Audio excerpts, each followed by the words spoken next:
And I looked, and lo, a lamb stood on the Mount Zion, and with him 144,000, having his father's name written in their foreheads. And I heard a voice from heaven, as the voice of many waters, and as the voice of a great thunder. And I heard the voice of harpers harping with their harps. And they sung as if it were a new song before the throne and before the four beasts and the elders, and no man could learn that song. And where was it? Could learn that song, but the 144,000 which were redeemed from the earth. These are they which were not defiled with women, for they are virgins. They are they which follow the Lamb. Whereas, so that not defiled with women is philosophies. They're not given to any other sects or cults or religions. They are they which follow the Lamb whithersoever he goeth. These were redeemed from among men, being the first fruits unto God and the Lamb. And in their mouth was found no guile, for they are without fault before the throne of the Lord. And that's not through their own good works, but that's from the salvation of Yahushua. And I saw another angel fly in the midst of heaven, having everlasting gospel to preach unto them that dwell on the earth, and to every nation and kindred and tongue and people, saying with a loud voice, Fear God and give glory to him, for the hour of his judgment is come, and worship him that made heaven and earth and the sea and the fountains of waters. And there followed another angel, saying, Babylon is fallen, that great city. Behold, she has made nations drink of the wine of the wrath of her fornication. And that goes back to that whole virgin thing, yeah. So when you mess about with different philosophies, if you're down with the alphabet crew, or if you're down with anything else that is not scriptural, then it's said to be getting drunk because you're not in your right mind. Or they might often say it's fornicating because you're playing with other, you know what I mean, you're in someone else's house, basically. You're playing around in someone else's house.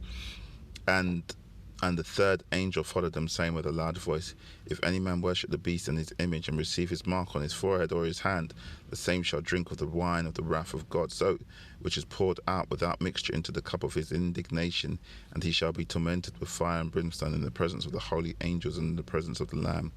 And the smoke of their torment ascends up for ever and ever, and they have no rest, nor day nor night, who worship the beast and his image, and whosoever receives the mark of his name. And it goes into me being out, and I've seen like a lot of my friends, and they're fully they're fully in the system. I can see that the system is going down, and they're going to follow it with it, because where you lay your treasure, that's where your heart is going to be as well.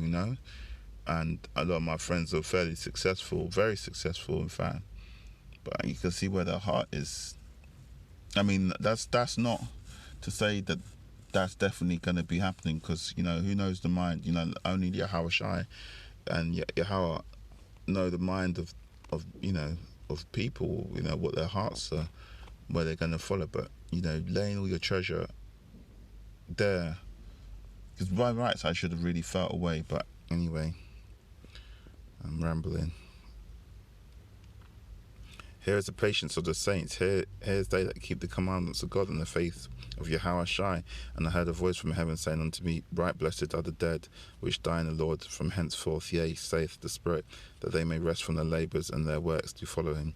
And I looked, and behold, a white cloud, and upon the cloud one sat like unto the Son of Man, having on his head a golden crown, and in his hand a sharp sickle. As he's reaping, man. And that goes back to that scripture that says the reapers, they shall reap. The reaper shall overtake the plougher. For the time is come for them to reap, for the harvest of the earth is ripe. And he that sat on the cloud and thrust his sickle on the earth, and the earth was reaped. And another angel came up the temple which is in heaven, also having a sharp sickle. And another angel came out from the altar, which had the power over the fire, and cried with a loud cry to him that had the sharp sickle, saying, Thrust in thy sharp sickle, and gather the clusters of the vine of the earth, for her grapes are fully ripe. And the grapes being the people, right? Because he's gathering all of his Israelites, all of them that are decent, that he wants to help be on his side, and he's going to get rid of the rain. He's going to burn like a farmer does. You get the grapes, you get the fruit, you get the harvest, and then once it's done, you burn the rest because, boy, you need to reset it. You know, that's what it was there for. That was the whole purpose. You know, and this goes into Ezra's as well, you know, talking about the whole purpose of, you know, part of the purpose of the earth, and that maybe not the whole purpose, but the part of the purpose of the earth was to bring forth people in the seasons, you know, the saints in their seasons. And, you know, Ezra was talking about how, oh, why can't you just bring them all at the right, you know, at the start?